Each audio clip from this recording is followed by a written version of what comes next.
Good morning, everyone, and welcome to a very special celebration of America's Hidden Helpers, the millions of children across America dedicating their young lives to assisting in the care of our wounded, ill, and injured service members and their veterans. My name is Steve Schwab, and I'm the CEO of the Elizabeth Dole Foundation, and it is an extraordinary honor to be invited to stand on this stage and recognize the service of these incredible young Americans. And I'm very glad you took your seats.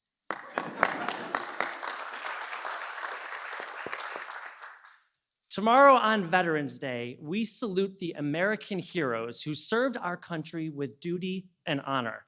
Today, we recognize the hidden heroes and their hidden helpers whose service begins when their veteran returns home. The Dole Foundation was proud, so proud, Dr. Biden, to stand with you this year as you rolled out Joining Forces 2.0, a movement with a mission to bring all sectors of society together with our government partners to support our veterans and our military families. Today, we stand with you once again, joining forces with this administration to introduce America to our hidden helpers and announce a series of incredible commitments to make a substantial impact in their lives.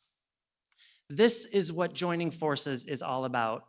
So, Dr. Biden, we thank you for your leadership and for your invitation to join you at the White House today.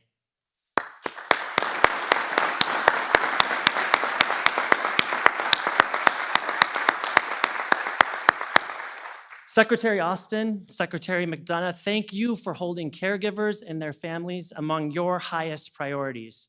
We are honored and proud to be working with you and your teams in rolling out new levels of support for our nation's military families today.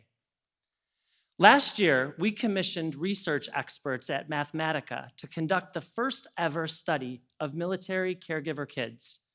We knew it was time for us to better understand the implications of the long caregiving journey on children inside those families. And the findings, which we're also releasing today, should not only concern our nation, they should inspire us to act and act immediately.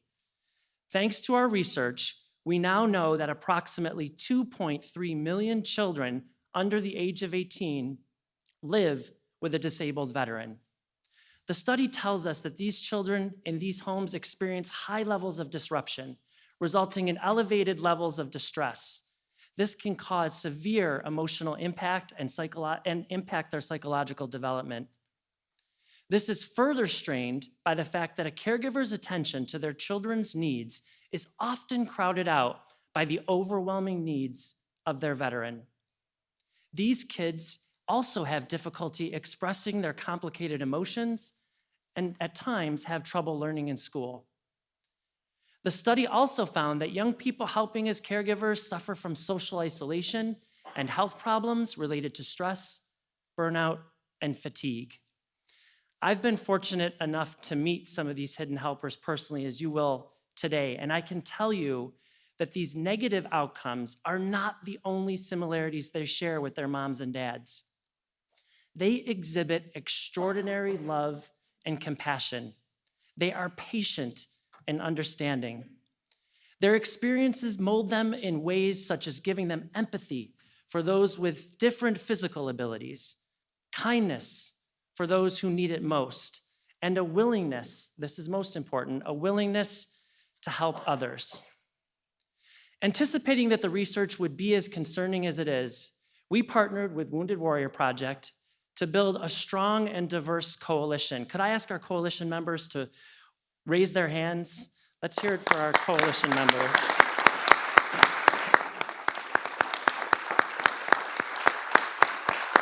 So many friends in the room.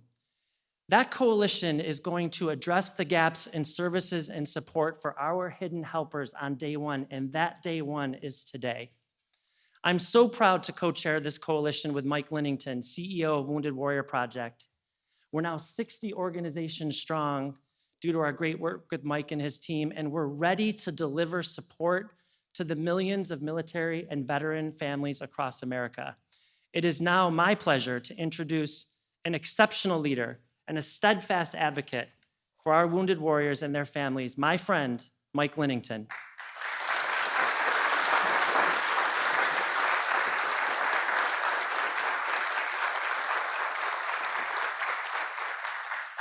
Thank you, Steve. It's great to see everyone. And let me begin by saying how proud I am to serve as co-chair of the Hidden Helpers Coalition as we lead our nation in responding to this important study that Steve just spoke about. One that should indeed be a warning and a call to action for all of us who depend on the service, sacrifice, strength, and resilience of our military men and women in uniform and their families. Among the distinguished leaders I'm honored to share the stage with, Dr. Biden, Secretary Austin, Secretary Mcdonough, I must also recognize and thank the incomparable Senator Elizabeth Dole.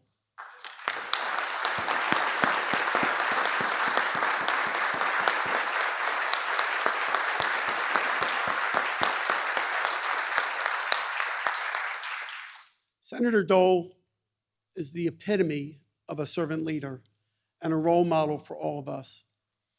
10 years ago, Senator Dole made a pledge to military and veteran caregivers at Walter Reed, where she was caring for her husband, that she would tell the nation their stories of service and sacrifice and ensure our caregivers did not endure their caregiving journey alone. Today is an extension of the movement Senator Dole has led for the last decade. Thank you, Senator. Ladies and gentlemen, the study we bring to you today asks a critically important question. How have the wounds of our warriors and the caregiving responsibilities of their families affected the youngest of our military and veteran family members, our children, who reside in the home and help care for a wounded warrior? Our nation's military has answered the call to serve for nearly 2.5 centuries, yet we've never asked that question, dove deeply into it, despite it being one of the greatest worries keeping so many of our military caregivers awake at night.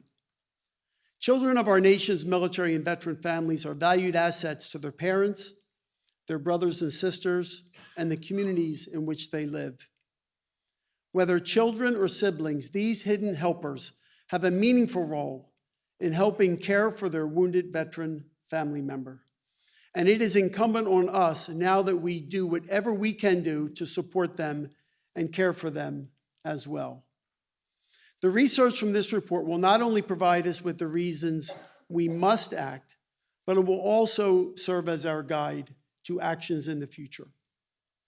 According to the research, we must focus our efforts in 4 main areas. First, developing interventions that focus on peer support, mental health, and age-appropriate developmental opportunities. Second, funding, promoting, and creating mechanisms of support for the entire family members, the entire family unit, the entire military and veteran families.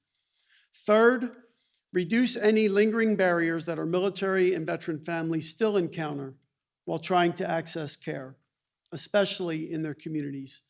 And finally, amplifying awareness and understanding of the sacrifices made by our wounded warriors and the toll taken on the family caregivers. I am grateful, as Steve said, to the more than 60 organizations and leaders who have already joined our coalition to address these priorities. Together, we will create a network of support for these young helpers as they continue to navigate the responsibilities and effects of the last 20 years at war. But there is so much more work for us to do. That's why today I am announcing that Wounded Warrior Project is increasing our commitment to support the research and initiatives of this coalition through a new $1.5 million dedicated fund.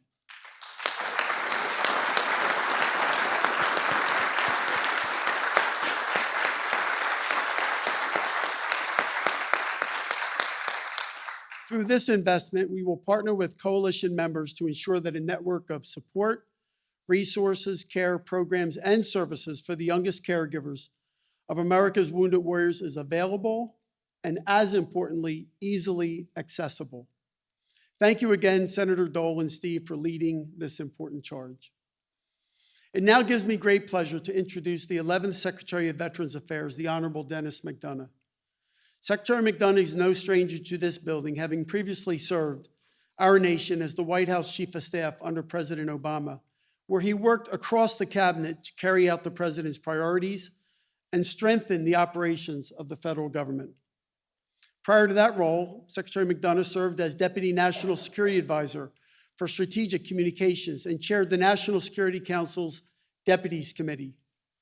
Throughout his service in the White House, Secretary Mcdonough helped lead the administration's work on behalf of military families and veterans. And I'm pleased to say he continues to do that great work today as our nation's current Secretary of the Department of Veterans Affairs. Mr. Secretary, thanks for being here, and thanks for caring as you do for our nation's veterans and their families.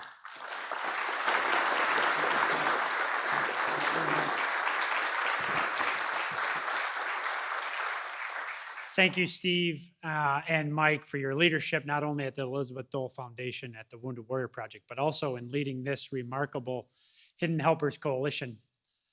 And to our audience here in person and those virtually, leaders from the government, the private sector, our military and veteran nonprofit community, thank you for being here. On behalf of President Biden, the amazing Dr. Jill Biden, and the entire Biden-Harris administration, a team deeply committed, as the military family in this building is committed, to ensuring that military families have what they need to thrive. Welcome, everyone. November is National Family Caregivers Month, a month to reach out to those who provide care for their family members, friends, and neighbors in need, to honor and to thank them. November is also National Veterans and Military Families Month, when we show our appreciation to spouses, partners, children, caregivers, and survivors of our service members and veterans for their selfless sacrifice on behalf of the nation. And tomorrow, of course, is Veterans Day, a day when America pauses to remember and recognize those men and women who fought our nation's wars and defended us in periods of restless peace. This is the time to recommit ourselves to those we're privileged, honored to serve, to renew our obligations to veterans and their families, survivors and caregivers who make their own sacrifices, serving quietly, too often without fanfare or celebration.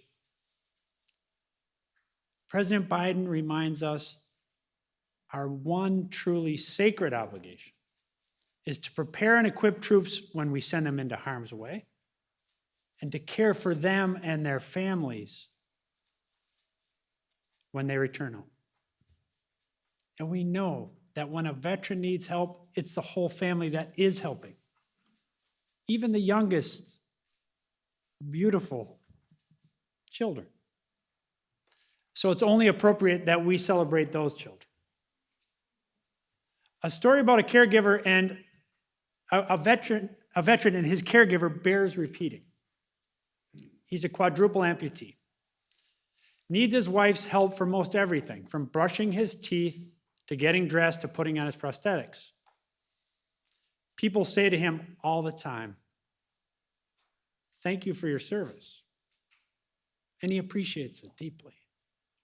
But nobody ever thanks his wife, his caregiver, for the service she's given to this country by taking care of him. That's wrong. It gets to the very heart of why we're here and why Dr. Biden demands we do what we do. To honor and thank caregivers and their children for their service to this country. Because support of caregivers improves outcomes not only for the caregivers, but also for veterans. That's why at VA, we're building a family coordinator program where veterans and caregivers get help for their whole family. Better connect to resources at VA and in their communities. Let's meet one of those great caregivers. Miss Sylvia Lopez Fabon, hailing from, you may know this place, Dover, in the great state of Delaware.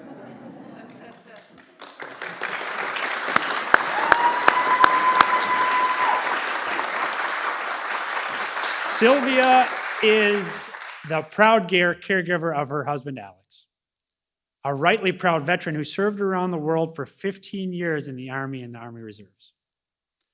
Alex, welcome and happy Veterans Day to you. Sylvia recalls two moments marking the beginning of her caregiver journey. The first was when she discovered there's a name for the roles she was playing. When she learned she's a caregiver, she just said in the room, this is the blue room. This is the best job for me, she said. It's a hard job, but it's the best job for me. The second came very shortly after, when she learned that as a caregiver, she's not alone. That there's a remarkable network of caregivers that's in this room to support her and that she can support. Understanding she's a caregiver, and knowing she's not alone, she said, was a great feeling. One that's informed her service as a caregiver ever since. Today, Sylvia serves other caregivers and teaches them what she's learned. And she talks about her own experience as a caregiver, which she sees not as something she must do, but as an act of love. Let's welcome that remarkable caregiver, Miss Sylvia Lopez.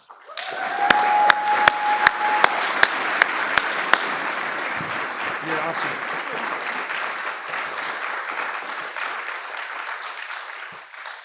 Thank you, Mr. Secretary. To you, Dr. Biden and Secretary Austin, thank you for supporting up for our military caregiver kids. My husband, Alex Fabon, was a mortuary affairs specialist at the Army. The chemicals he used to tend to the remains of the fellow service left him with chronic skin conditions. The many times he was sent to recover the fallings, surrounded by the worst scenes of war, left him with traumatic brain injury, vertigo, and a terrible PTSD. Alex's wounds are so severe that he could not be able to live without me as his caregiver. And the emotions and responsibilities of being his caregiver are so hard that I am certain I could not survive them without the help of our 5 children. Each of our kids help in their own way. Our oldest, Annie and Alexis, take their dad to doctor's appointments. Our 16-year-old Paula keep the youngest one occupied when their dad is struggling emotionally. My 12-year-old Siani, who is here with me today, is our family little nurse. And a 7-year-old Saribet knows the secret of soothing her dad's moods. Our children are wonderful, and they help me so much, but no child is prepared to handle these responsibilities. All my children have attended therapy to cope with their emotions. They have struggled socially because I cannot leave my husband's side, and he cannot go to birthday parties, malls, or crowded movie theaters. And some of Alex's flashbacks are so violent that every kid has a place in the house to hide. As a mother, I often feel guilty and helpless. I see the struggle of our children, but I cannot get them the attention they need because I also have a husband whose lives depend on my care. That is why I am so grateful for all of the leaders with us today and the more than 60 members of the Healing Helper Coalition, particularly Esposas Militares Hispanas, which has committed to translated the collection material. That is such a relief to all of us who have struggled to navigate caregiving in our second language. Most of all, I have to thank Senator Elizabeth Dole. Senator, you first came to the rescue of your fellow caregiver 10 years ago. Now you are coming to the rescue to our children. That means the world to every caregiver parent out here. You are a hero to all of us. Everyone, please join me in welcoming Senator Elizabeth Dole.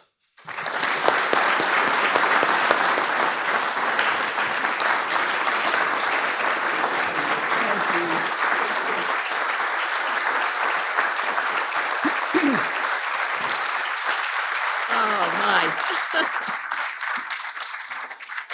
Thank you so much. Thank you. Thank you, Sylvia, for sharing your story and for those very kind words. Please give your children a big hug from all of us. Ladies and gentlemen and military kids, I'm delighted to be with all of you today. Thank you, Dr. Biden, for hosting this event and for partnering with the Elizabeth Dole Foundation and our incredible coalition to pursue a new national mission, a mission to provide comprehensive support for millions of military caregiver kids, our nation's hidden helpers. Dr. Biden, I know you have personally felt the emotional weight carried by our military families, and as a national leader, you have united our country around those who serve through joining forces. I was so grateful to see you revive this extraordinary program as First Lady, and I know that our military community appreciates it too. Thank you so much. Yes.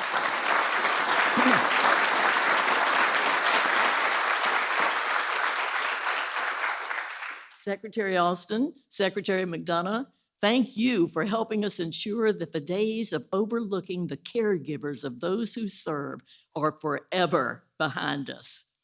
In 2014, I stood here with Dr. Biden and then First Lady Michelle Obama to come together around the crisis facing our military caregivers. We came with a message to awaken the nation. If America did not start supporting our military caregivers, we risk losing the most valuable person in the life of every wounded warrior. We risk losing them to fatigue, illness, to frustrations with red tape and bureaucracy, to debt, to burnout, to overwhelming stress. With a firm belief that America would respond to the call, our foundation set out to systematically change the way our nation supports military caregivers, and we have done just that. Through the largest expansion of military caregiver benefits in history, countless new support programs and direct services, through a growing network of 175 Hidden Heroes cities and counties, an emergency respite care fund, and a critical financial support program, and through a nationwide training program to teach VA professionals how to incorporate caregivers into veterans' healthcare teams from day one. There is much more work to do. Yet in the 10 years since our founding, we've transformed the military caregiver experience in America. And today, we are committing ourselves to making that same transformative change for their children. Thanks to our foundation's Hidden Helpers Coalition, which we are grateful to be co-chairing with Mike Lennington and the incredible team at Wounded Warrior Project, we came here this afternoon with commitments in hand, ready to make a substantial difference in the lives of America's 2.3 million military caregiver kids. These commitments start with the healthcare leaders from Tri-West, Magellan Federal, Humana Military, and Nemours Children's Health. Together, they will serve as the catalysts for creating a new national model of support for caregiver kids within medical institutions. For the first time, providers will have the tools they need to support and care for our hidden helpers. Thank you, David McIntyre from Tri-West and Larry Moss from Nemours for leading the way. Yes.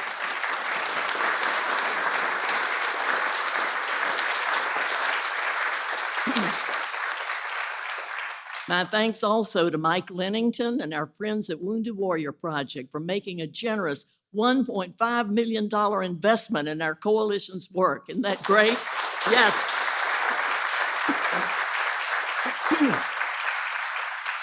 Cerner has also pledged funding toward programs making healthcare environments more responsive to caregiver kids. David Feinberg, Travis Dalton, and Mike, thank you for making these extraordinary funding commitments.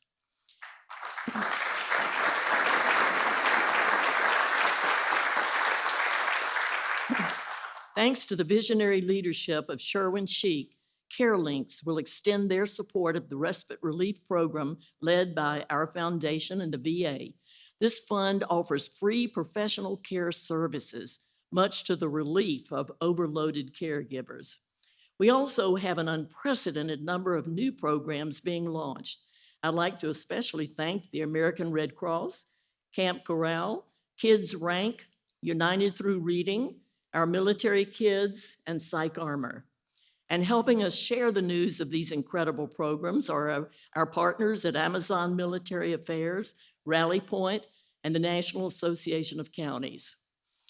These commitments will make a real difference in the lives of our caregiver kids. We know that because of the research we now have in hand and because of the stories we've heard from caregiver kids. But these commitments are only the beginning. We need the rest of the nation to join us. Dr. Biden, thank you again for your leadership and your partnership.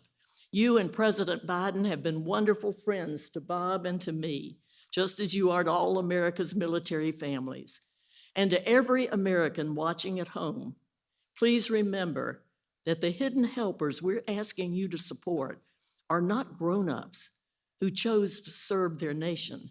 They are children, kids, whose young lives have been suddenly interrupted and forever changed. Their innocence is lost as they watch their parent care for the types of wounds that only come from war. Their precious time with mom or dad is cut short. They miss out on their childhood, trading in the milestones and special moments to help with caregiving. Let's come to the rescue of these hidden helpers. Let's relieve them of their mountains of stress and worry. Let's do everything we can to revive their childhood, restore their innocence, and ensure they always have a place to turn to when they need it. This is the next generation of our nation's work supporting those families who have borne the battle. May God bless the millions of hidden helpers across our nation. And may God bless the United States of America. Thank you very much.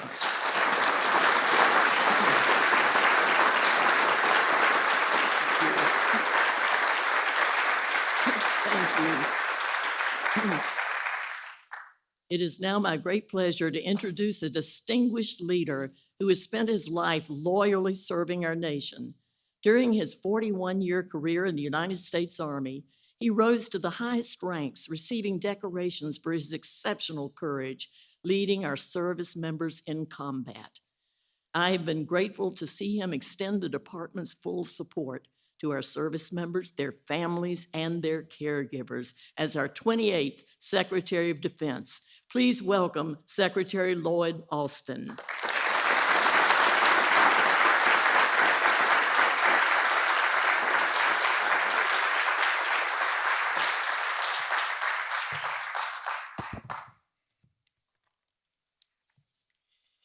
Well, Senator Dole, thank you for those kind words.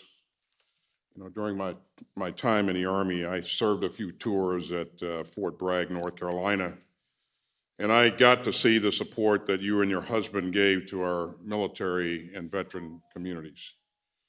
Let me thank you both for 2 extraordinary lifetimes of service.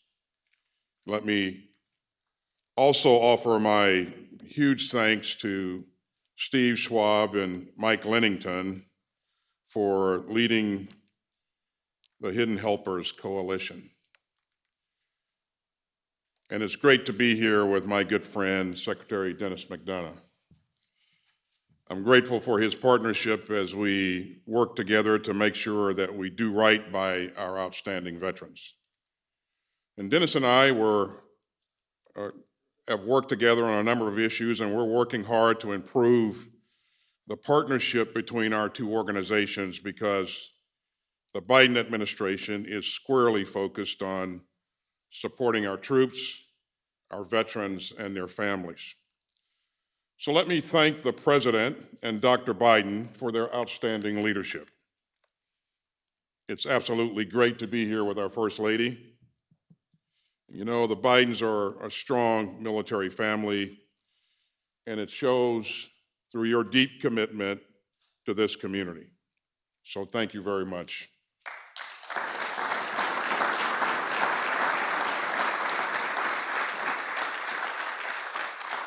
Do we have any Marine families in the audience today? Show of hands. Okay. Today is the 246th birthday of the Marine Corps, so happy birthday.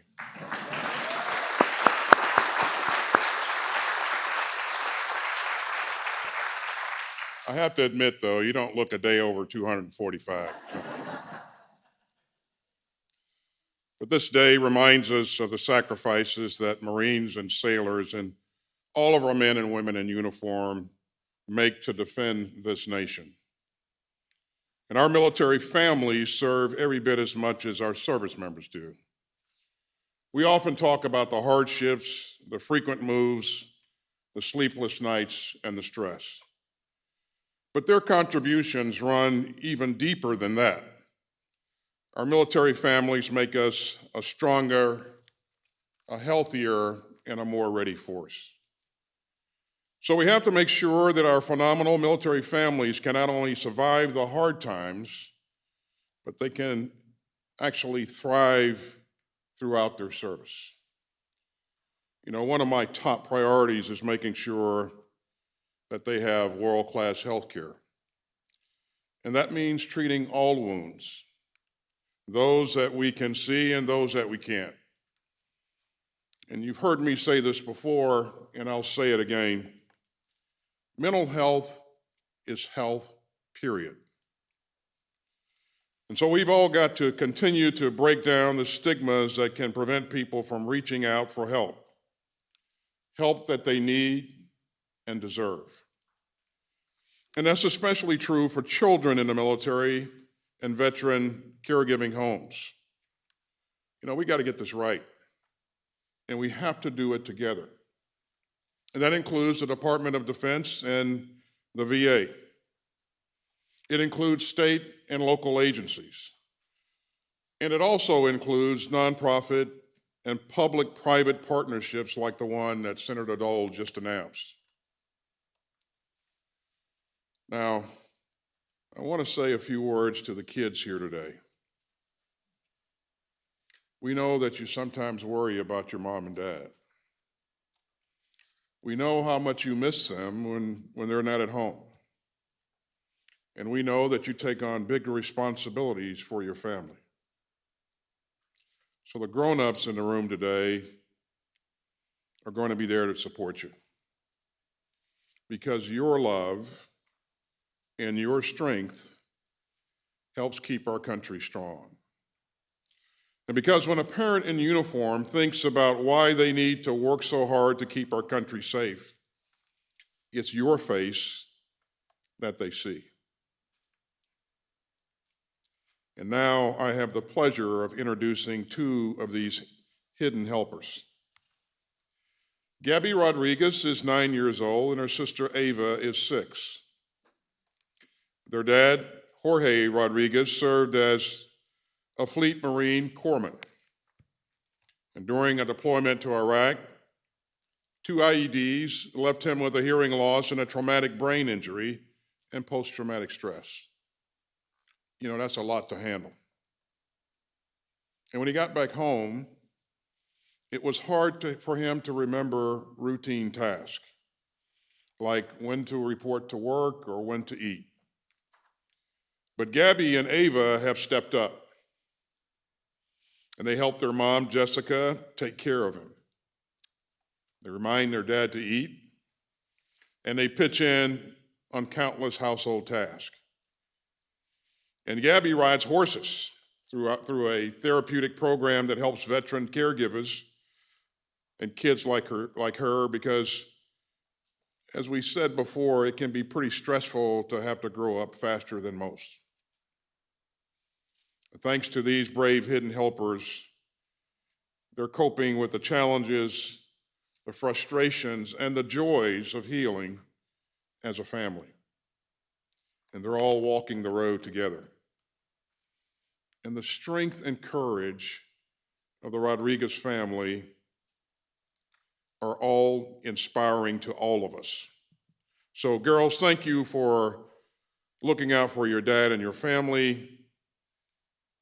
We can't wait to hear from you.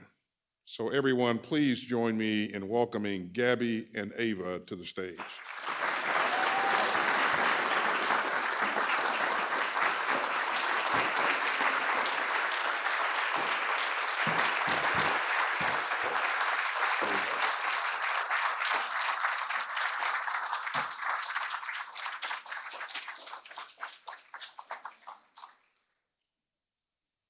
Thank you, Mr. Secretary, and thank you, Dr. Biden, Secretary Mcdonough, and Senator Dole. My sister Ava and I are so excited to be here and a little nervous, but we knew we needed to be brave and stand on this stage to let every caregiver kid know that they are not alone. So many kids feel lonely because they think they're the only ones who have an injured parent and a caregiver parent. When I was little, our dad spent so much time at Shepherd's Center Hospital because of his brain injury that I got used to talking to other children who had moms and dads in the hospital. When we finally brought my dad home, I would still go to the playground and ask other kids, "Was your dad in the military? Does he have a boo-boo on his brain?" It was 3 long years when I went to a veteran family retreat for military kids that I finally made my first friend who answered yes to both of those questions. And it was a huge moment for me. So I want every other caregiver kid out there to know that there are millions of us. You are not alone. Being a caregiver kid can be tough, but we learn ways to help. My job is to give love and to bring light to my dad's day. I cook pancakes on Sundays, and my sister likes to ask, "How's the weather?" which is code for asking about his mood.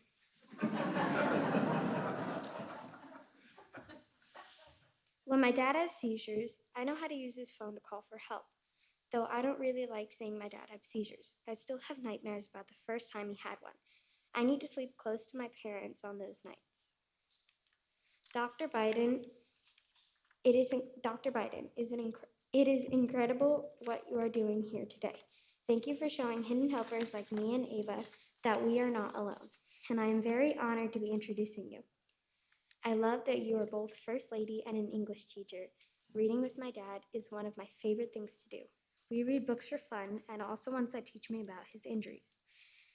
So thank you for being First Lady and for teaching people how to read and write.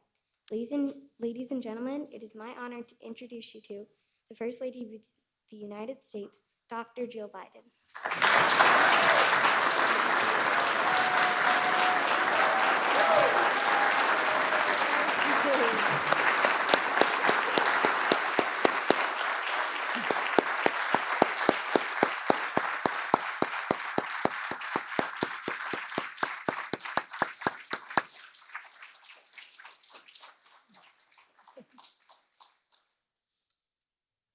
Thank you, Gabby. My gosh, you did such a beautiful job.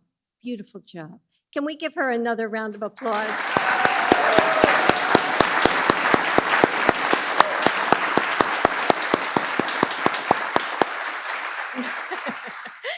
And Ava, thank you for standing with your sister today. And you have Whoopi with you, right? Whoopi helped a little bit. You both make your family so proud.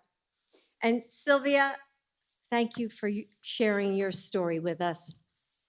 Secretaries Austin and Mcdonough, thank you for your leadership. I know that you both chose to be here today because you understand that the families serve alongside their members and veterans, and because you are committed to honoring that sacrifice. So thank you. In 2009, with 2 wars raging, I visited Walter Reed Hospital whenever I could. You know, I would sit near the beds of the wounded warriors, usually with a spouse nearby, and listen to their stories of courage and sacrifice. And over time, I built relationships with those families. And my heart went out to the spouses who cared for them. So often, young moms, bouncing babies on their hips. And back then, I marveled at how they seemed to carry their families on will and grit alone, seamlessly moving between feeding an infant and making complex decisions on their husband's treatment. But today, at my very first in-person White House East Room event, I'm thinking about the children in those rooms. I think about how they've grown up, like Gabby and Ava, helping their dad cope with an injury that they can't see. Like Sylvia's daughter, Ziani, who helps her dad, who keeps track of his medications and doctor's appointments. Like Noah, who learned how to get his dad through a severe seizure if his mom wasn't at home. Like Chris, who worried so deeply about his father's well-being that he began to experience a similar trauma. Or like Mason, who became the family entertainer, always ready with a joke or a story to put a smile on his parents' face when things seemed hopeless. These 6 kids in our front row represent more than 2 million hidden helpers across the country who were growing up in the shadow of 20 years of war. Some are old enough to be going to college or pursuing careers, and some are young enough that you still don't understand what makes your family unique. But all of you are serving and sacrificing in your own way. And it's time that we, as a nation, recognize you and commit to giving you the support that you all deserve. Because from a young age, hidden helpers learn the costs of war close up. You see how difficult the road to recovery can be. You know the reality of changing bandages or long stays in hospital rooms. You get tired of having to be brave. And there's no way to, keep you from feeling sad sometimes. So no, we can't shield our caregiver kids from the reality of war or its aftermath, but we can recognize the costs that they last long after our troops come home, and that injuries can be felt throughout generations. We can celebrate caregivers' kids' strength and resilience. We can and we must give our military and veteran caregiving families everything they need to care for their wounded warrior with compassion, dignity, and love. We must bring hidden helper service out of the shadows. Let their light shine bright and give them the support that they need to survive. And that's why I am so grateful for the groundbreaking study that the Elizabeth Dole Foundation is releasing today on the experiences and needs of caregiving children across the country. Senator Dole, for 7 years, it's been an honor to stand with you and now to join the Elizabeth Dole Foundation as a member of the Hidden Helpers Coalition. Thanks to your work and the commitment of 60, I want to say that, 60 public and private organizations like the Rosalind Carter Institute for Caregivers, Sesame Street, MSEC, and Psych Armor, we have a powerful coalition ready to step up. And through joining forces, my White House initiative that supports our military and veteran families, caregivers, and survivors, we launched the first ever interagency working group focused on the needs of children in caregiving homes. And the U.S. Department of Veterans Affairs has committed to connecting caregiving families to resources in their communities. Supporting our caregivers is critical to our national security. Our troops and their families need to know that if they ever face injuries, illnesses, or wounds, we will have your back. Gabby and Ava, Ziani, Noah, Chris, and Mason, today is all about you. We're here to celebrate you, your bravery, your kindness, your compassion, and hard work.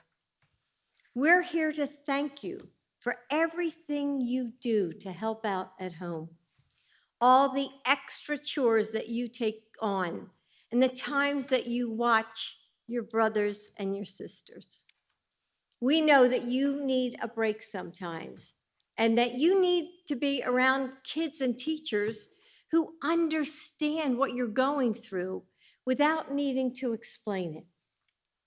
We're here to honor the sacrifices that you've all made, the time that you've missed with friends, or moments maybe you feel just a little lonely because you feel like your family is different. And most of all, we're here to tell you that you're not hidden anymore. You're not alone. Don't forget that. The president and I see you. The secretaries, Senator Dole, your military, and all of our partners here, we see you. And we see the millions of kids out there who are just like you. But not only do we see you, we stand with you. And we are going to work to live up to the example of courage and duty that you all set every day. Thank you, all of you. And God bless your families.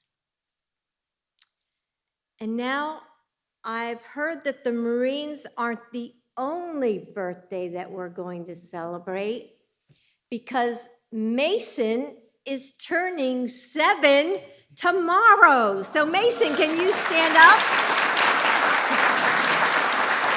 Come on, Mason.